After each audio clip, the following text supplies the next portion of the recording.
आपल्या हक्काच्या घराचे स्वप्न साकार करण्यासाठी नरेडोको नाशिकच्या वतीनं 18 ते 21 डिसेंबर दरम्यान डोंगरे वसतिगृह या ठिकाणी गृह मैदानावर आयोजित होमेथॉन प्रॉपर्टी एक्सपो 2025 या भव्य गृह प्रदर्शनाला नाशिककरांचा मोठा प्रतिसाद लाभतोय. एकाच छताखाली निवासी, व्यावसायिक प्रकल्प, परवडणारी घरं, आलिशान फ्लॅट्स, भूखंड, त्याचबरोबर गृहकर्ज मार्गदर्शन उपलब्ध असल्यानं नागरिकांची गर्दी वाढली आहे. शुक्रवारी सायंकाळी महाराष्ट्र राज्याचे जलसंपदा, कुंभमेळा आणि आपत्ती व्यवस्थापन मंत्री गिरीश महाजन यांनी प्रदर्शनाला भेट देत या प्रदर्शनामध्ये उभारलेल्या नाविन्यपूर्ण स्टॉलची पाहणी करत नाशिकमधील वेगवेगळ्या प्रोजेक्टची माहिती जाणून घेतली. यावेळी नरेडोको नाशिकच्या वतीनं मंत्री गिरीश महाजन यांचं शाल पुष्पगुच्छ देऊन सत्कार स्वागत आणि होमेथॉनचे मुख्य समन्वयक जयेश ठक्कर आणि नरेडोकोचे सचिव शंतनू देशपांडे यांनी केला.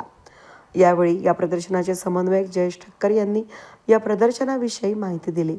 हा तिसरा वर्ष आहे, म्हणजे 2022 ला पहिल्यांदा केला. आपण जेव्हा होता 23 ला आपण होतो, 25 ला तिसरा आमचा एक्सपो आहे आणि तिन्ही वेळेला तुम्ही उपस्थित राहिले त्याच्याबद्दल आपले विशेष आभार आहे. आमच्याकडे साधारण 100 केंद्राचे स्टॉल आहेत. 500 पेक्षा जास्त प्रकल्प इथे उपलब्ध केलेले आहेत. साधारण 14-15 लाखापासून तर 10-12 कोटी रुपये घर, स्पॉट, फ्लॅट असे सगळे विक्रीला उपलब्ध आहे. कालपासून अनेक लोकांनी इथे भेटी दिल्या. आम्ही आपली संकल्पना स्थिरावर करून तुम्ही जी संकल्पना केली हरित नाशिकची, तसं आम्ही भांडीला सुद्धा घेतलेलं आहे आणि तेवढे लोक रजिस्टर करतात, त्यांचा काउंट चालू आहे लाईव्ह, आणि तेवढे आम्ही झाडं लावू जगू याची आम्ही आश्वासित करतो.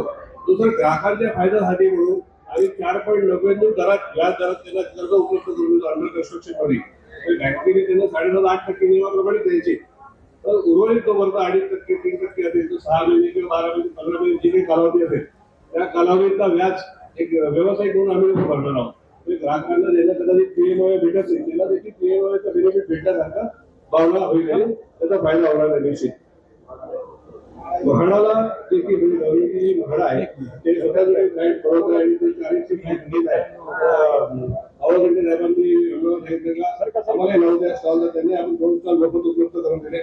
तसेच आदिवासी विकास महामंडळाचे मीनाताई बनसोड मॅडम यांनी सुद्धा आदिवासी बांधवांना सगळी नावाचे जे प्रोडक्ट तयार केले आपण पाहिले असेल तर त्यांना सुद्धा आपण 2 स्टॉल उपलब्ध करून दिलेले आहे. BASNL आपला पार्टनर आहे त्यांना सुद्धा आपण स्टॉल उपलब्ध करून दिलेले आहे. वनवासी महाविकास मंडळ जे बंधारी बांधताय नेहमी आणि आतापर्यंत 24 केलेले त्यांचं संकल्पना आहे त्यांना सुद्धा आपण एक स्टॉल मोफत दिलेला आहे. या माझ्या सगळे स्टॉल विकले गेले. यावरती पहिल्यांदा आम्हाला एकही स्टॉल शिल्लक राहिलेला आहे त्या एक्सपोमध्ये. येणाऱ्या कुंभमेळ्यामध्ये नरेडोकोकडून उपलब्ध असणाऱ्या फ्लॅटमध्ये भाविकांची राहण्याची व्यवस्था करता येईल असं आश्वासन यावेळी अध्यक्ष सुनील गावदे यांनी केलंय. मदत करत आहोत. आम्ही शेखसिंगजी म्हणजे आपल्या कुंभमेळा आयुक्त एडाम साहेब यांना आश्वासित केले की येणाऱ्या कुंभमेळ्यामध्ये ज्या लोकांना राहायला फ्लॅट आमच्याकडचे जे त्या वेळेला फ्लॅट उपलब्ध असतील रिकामे ते आम्ही आपल्याला उपलब्ध करून देऊ. तसेच आमच्या लोकांची बऱ्याच लोकांच्या ठिकाणी मोकळ्या जागा पण आहेत की जिथे पार्किंगची पण सोय होऊ शकते. तर विशेष स्नानांच्या दिवशी जर आम्हाला परिस्थिती कशी डिमांड केली तर आम्ही त्या पार्किंग लॉट म्हणून पण उपलब्ध करून देऊ. दरम्यान हरित नाशिक ही संकल्पना घोषणांपुरतीच न राहता प्रत्यक्ष कृतीत उतरवली जात असल्याचं सांगितलं. प्रदर्शनाला जितके ग्राहक भेट देतील तितकी झाडं बिल्डरच्या लेआउटमध्ये लावण्याचे नरेडोकोचा संकल्प कौतुकास्पद आहे. विकास आणि पर्यावरण संवर्धन यांचा समतोल साधण्याचा हा उत्तम पर्याय असल्याचं गौरव उद्गार यावेळी मंत्री गिरीश महाजन यांनी काढत नरेडोकोच्या माध्यमातून आपल्यालाही एक फ्लॅट उपलब्ध करून द्यावा अशी मागणी देखील त्यांनी यावेळी केली.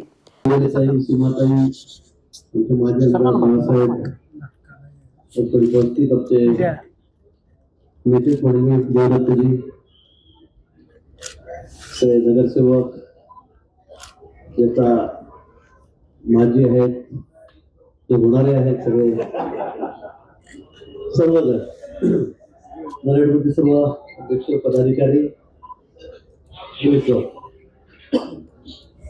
आज कमी विभागाने म्हणावं लागेल. मला येण्याचा कुठल्याही लोक आमंत्रण होतं पण अचानक वैजापूर मध्ये कार्यक्रम ठरला आणि मी गाडीकडे वळवली. म्हटलं हाय कार्यक्रम आपल्याला आज कार्यक्रम करता येईल, हजर राहता येईल आणि म्हणून आपल्यामध्ये पण अतिशय मला आनंद झाला बघून की नाशिकमध्ये तिसऱ्यांदा मला वाटतं काय कार्यक्रम या ठिकाणी आलो. अनेक कार्यक्रमामध्ये या ठिकाणी येत असतो, पण ग्राहकांच्या सोयीसाठी अतिशय महत्वाचा असा कार्यक्रम मिराडकोच्या माध्यमातून अतिशय कमी काळामध्ये लोकांना एकाच वेळेला कळतं कुठे घर आहे, कुठे आपण जाऊ शकतो, कुठे आपल्याला संधी आहे, व्याजदर काय, किंमत काय, अन्यथा प्रत्येक बिल्डरकडे फिरणं कोणाला शक्य होत नाही. म्हणून त्यातून जी त्याला चांगली संधी या ठिकाणी उपलब्ध झालेली आहे. आणि आपल्याला कल्पना आहे की नाशिक मला वाटतं तर महाराष्ट्रामध्ये सगळ्यात गतीने वाढणारं शहर, सगळ्यांचं लक्ष आता नाशिककडे आहे. पुण्याला प्रेफरन्स थोडा देते तेव्हा होता, प्राथमिकता ही नाशिकला या ठिकाणी आहे. त्याचं कारण ते तिथलं वातावरण चांगलं आहे, तिथे सगळ्यात धार्मिक असेल, सांस्कृतिक असेल, सगळ्याच बाबतीमध्ये शैक्षणिक असेल, सगळ्या बाबतीत ते अग्रेसर असतात ना. नाशिक जिल्हा बाजूला त्र्यंबकेश्वर आहे, गडचिरोली आहे, ज्योती आहे, हा भाग अतिशय दिसत आहे. हे सगळं नाशिक जिल्हा आमचा आहे. हा कृषी प्रधान पण आहे. द्राक्षासाठी असेल, कांद्यासाठी असेल, फुलांसाठी, भाजीपाल्यासाठी अनेक विविधतेने हा सगळं नटलेला आहे. आणि म्हणून नाशिककडे लोकांचा ओढा या ठिकाणी किती रिटायर झालेल्या लोकांना असं वाटतं कुठे असू द्या, पण आम्ही नाशिकमध्ये त्याने स्थायिक होऊ. नाशिकमध्ये घरपूर आपलं रिटायरमेंट झालं आणि म्हणून नाशिक खूप मोठ्या गतीने वाढत आहे. आणि सगळ्यात वाढत असताना सर्वात महत्वाचा फक्त तो घरांचा असतो, निवासाचा असतो. आणि अतिशय सुंदर इमारती म्हणजे मी आधीचं नाशिकने बघितलेलं आहे आणि आताही बघतोय. त्यांनी 2-4 वर्षामध्ये एवढा बदल नाशिकमध्ये झालेला की मलाही वाटते खरंच आपण या रस्त्याने गेलो होतो आपण बनवतो. त्या सुंदर इमारती या ठिकाणी होत आहे. ते चांगले मोठमोठे शॉप्स आहेत, सगळे ब्रँडचे शोरूम या ठिकाणी आलेले आहेत मोठमोठे. आणि अगदी विश्वास बसत नाही 4-6 वर्षापूर्वी नाशिक आणि आता नाशिक अशी परिस्थिती या ठिकाणी नाशिकची आहे.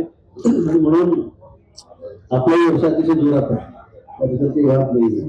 पण अतिशय जास्त भावामध्ये बाकी ठिकाणी अनेक ठिकाणी बघतो पैसे भरले घर देत नाही, काहीतरी मग बिल्डर चढून गेलेला आहे, समोरचा माणूस विचार आयुष्य भरायची पूजी आणि मग त्याला काही नाही तिथे हातात घ्यायची वर्ष फिरतोय.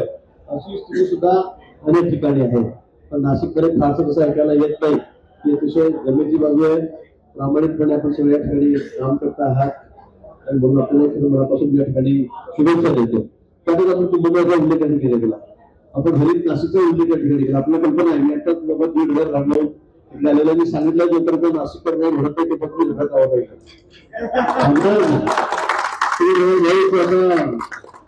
कसं करायचं 12 वर्ष सगळी हवा चढवतो मला त्या ठिकाणी.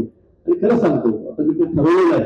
आताच आपण 15,000 लावतो मी म्हणतो तुम्ही आवडून जागा दाखवा. 25,000, 40,000, 50,000 तुम्ही म्हणा तेवढी झाडं 15 फूट 20 फुटाची तुम्हाला लावतो. ते 2 वर्षामध्ये त्याची मोठे वृक्ष कारण हे झाड 5-6 वर्षाचे आहेत. आता आपण लेवड आहे, लिंब आहे, फळफळ आहे, जांभूळ आहे, चिंच आहे, अशी अनेक प्रकारची झाडं आपण या ठिकाणी लावतो आहे. निश्चित आपलं हे स्वप्न आहे की हरित नाशिक या ठिकाणी आपल्याला करायचं आहे. काही लोकांनी मध्ये थोडंसं खरं म्हणजे बदनामी करण्याचा प्रकार थोडासा झालेला आहे. ज्या पद्धतीने आपण बोलत असं अजिबात नाहीये.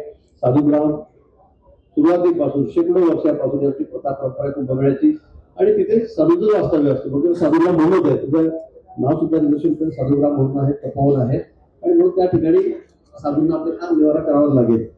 अनेक मोठ्या बाजूला साधूंनी तिथे 10-20 वर्षामध्ये नव्हतं राहून जावं हे काही शक्य नाहीये. आणि इतक्या वर्षाची आपली परंपरा आहे, त्याला मी धार्मिक आधार त्या ठिकाणी आहे, शक्य होणार नाही. पण आम्ही 10 वर्षामध्ये जी झाडं मध्ये उगलेली आहेत तीच काढणार होतो. आम्ही काही मोठी झाडं सगळी मोठी आणि तिथे येऊन पण ते सगळी काढणार नाही.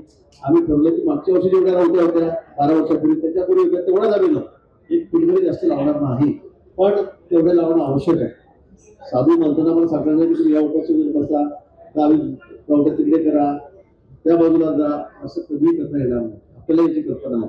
आणि म्हणून कुंभमेळा नुसतं देशाचं नाही तर जगाचं लक्ष आमच्या कुंभमेळ्याकडे ठिकाणी आहे. तो चांगला झाला पाहिजे, स्वच्छ सुंदर सुरक्षित झाला पाहिजे ही आमच्या नाशिककरांची जबाबदारी आहे.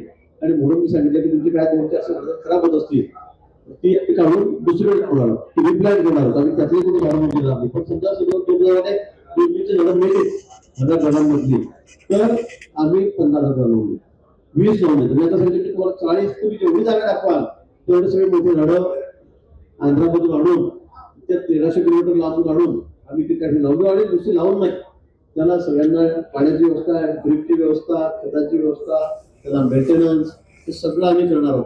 एकही झाड मेलं तर लगेच त्याची रिप्लेसमेंट होईल. एकही झाड मी मोठं झालं 15,000 20,000 झाडं जपून दाखवू तुम्हाला, कारण की एवढी मोठी इतकी सुंदर झाडं आहेत. त्यामुळे ते स्वस्त येणार नाही. ते कमी जास्त तर नाही, त्यांना इजा झाली, ते स्वस्त हर्ट झाला तर त्यामुळे ते एखाद्याला खराब होऊ शकतात. आता मी झाडं लावून त्याची आम्ही काढली आहे, पण त्याला अंतराच्या मुळे सरकल्या हल्ल्या उचलतात आकृतीमध्ये, पण आम्ही पुढे बदलू. आणि म्हणून मी सांगतो की एकही झाड त्यातलं मोड करणार नाही. आणि आता तुम्ही सहयोग केलेला आहे नरेंद्र की तुम्ही आता इथे येणाऱ्या लोकांना झाड देतात आपापल्या परिसरामध्ये. अच्छा, त्याचा ऍड्रेस घेतला मग आमचं काम सोपं झालं. पण माझं आपल्याला विनंती की झाडाचं फार छोटं लावू नका. ते 5-6 फुटाचं असलं ते चालेल, कारण ते चांगलं पिंक अजून तर ते झाड आपण आणलं आणि ते फार त्याच्यापर्यंत बरं होईल. आणि झाड लावताना बघा आपण कुठे लावायचं काय लावायचं, पण त्याचा उपयोग चांगला होईल. पशु पक्ष्यांना त्रास होणार. आणि वरच्या सुद्धा बॉर्डरला लावा, वरच्या सुद्धा लगा ठेवा, काही हरकत नाही. हो हो, मला असं वाटतं की आपण सगळ्यांनी मिळून ही जबाबदारी घेतली. कारण जबाबदारी तुमच्यावरची सगळ्यांची आहे. ठीक आहे, प्रशासनाची का फक्त आमदारांची का मंत्र्यांची जबाबदारी नाही. आपलं शहर सुंदर झालं पाहिजे, स्वच्छ झालं पाहिजे, हरित झालं पाहिजे, ही तुमच्यावरची सगळ्यांची जबाबदारी. आणि म्हणून आपण सगळ्यांनी प्रशासनाच्या सोबत, आपण एकमेकांच्या सोबत, साधू मंत विद्यार्थी सगळ्यांच्या सोबत आहोत. सगळ्यांनी जर हे ठरवलं तर मला वाटतं की आपलं शहर सगळ्यात हरित असेल महाराष्ट्रामध्ये. सगळ्यात म्हणजे आपण सगळ्या शहरांना मागे टाकून देऊ. इतकं सुंदर शहर आणि इथं वातावरण त्याचं पोषक आहे सगळ्या गोष्टींना. म्हणून मला असं वाटतं त्याचं आपण सर्वांनी सहकार्य करतात, ते अधिक करावं एवढीच अपेक्षा आहे व्यक्त करतो. आता आचारसंहिता लागलेली आहे. आता बघा माझी अवस्था काय झालेली आहे. आता मी रेस्ट हाऊसला राहतो. आता आचारसंहितेमुळे मला ते बंद झालेलं आहे. पण मला इकडे तिकडे फिरावं लागतं. नरेंद्र मोदी मला एखादा छोटा मला एखादा 650-700 स्क्वेअर फुटाचा फ्लॅट दिला एखादा राहिला तर त्याला आता मला मागच्या वेळी हॉटेलमध्ये जागाच नाही, फुल झालं. तिकडे फक्त म्हणलं आपण तुम्ही घेणार मला पाहिजे, तुम्ही त्रास करून घेऊ नका. त्याच्यापेक्षा मला एक 700 स्क्वेअर फुटचा फ्लॅट तरी पण चालते, हरकत नाही. म्हणजे मी वारंवार तुमच्या कार्यक्रमाला येत नाही,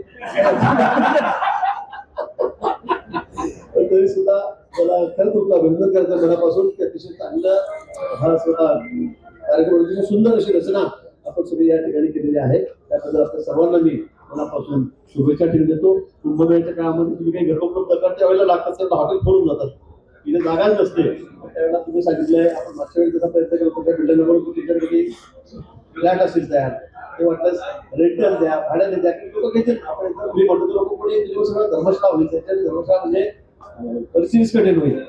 पण त्यापेक्षा आपण फक्त बुकिंग केलं ऑनलाईन, आपण त्याची प्रसिद्धी करू आणि केलं बुक झालं त्याला राहायची होता केली अधिक सोय. यावेळेला कुंभमेळ्यामध्ये गेल्या वेळेपेक्षा 5-6 पट जास्त होईल. म्हणजे 5-6 पटीमध्ये जास्त गर्दी होईल.